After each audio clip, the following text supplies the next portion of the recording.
उन्हाळी वाळवणाचा हा पदार्थ तसा तर बनवायला सोपा आहे, पण पाणी आणि मिश्रण व्यवस्थित शिजलं, ह्या दोन्हीची सांगड जमली की पदार्थ अगदी परफेक्ट झाला म्हणून समजा। तर त्यासाठी 1 वाटी भिजवलेला साबुदाणा घेतलाय।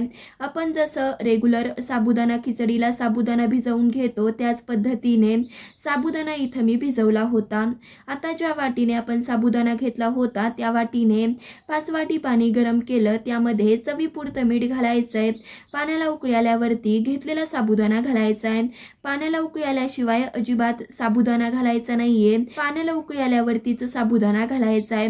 घातलेला साबुदाणा एकदा तळापासून हलवून घ्यायचंय आणि साबुदाण्याचं हे मिश्रण शिजवत ठेवायचंय।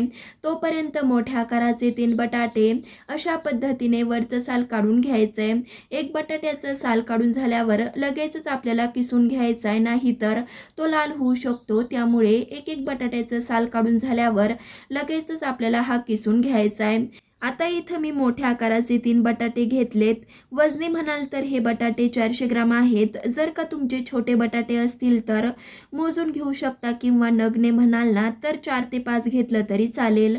आता हा बटाटा साल काढून झाल्यावर अशा पद्धतीने बारीक अशा किसणीने किसून घेतलाय। हा बटाटा किसून झाल्यावर लगेचच पाण्यामध्ये घालायचा आहे।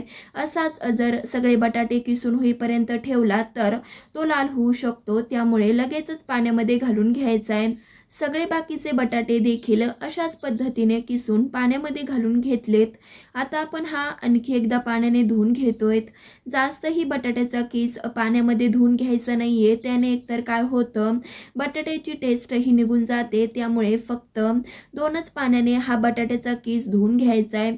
चला तर दुसऱ्या पाण्यामध्ये हा सगळा पिळून घातलाय।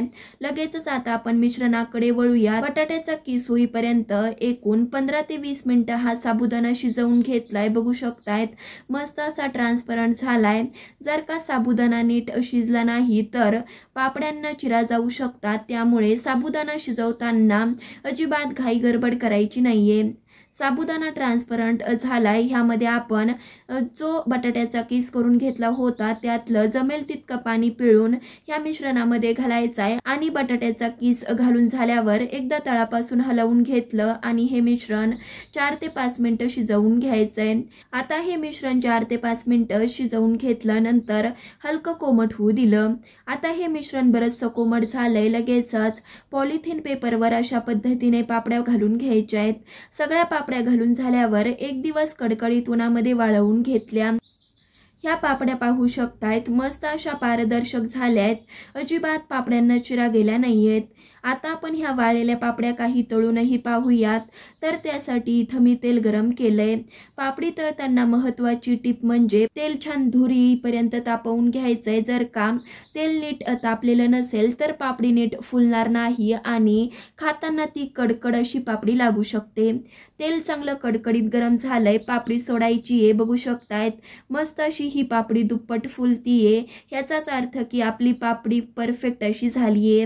बघू शकतायत इथं मी काही पापड्या तळून घेतल्यात, तोडूनही दाखवते।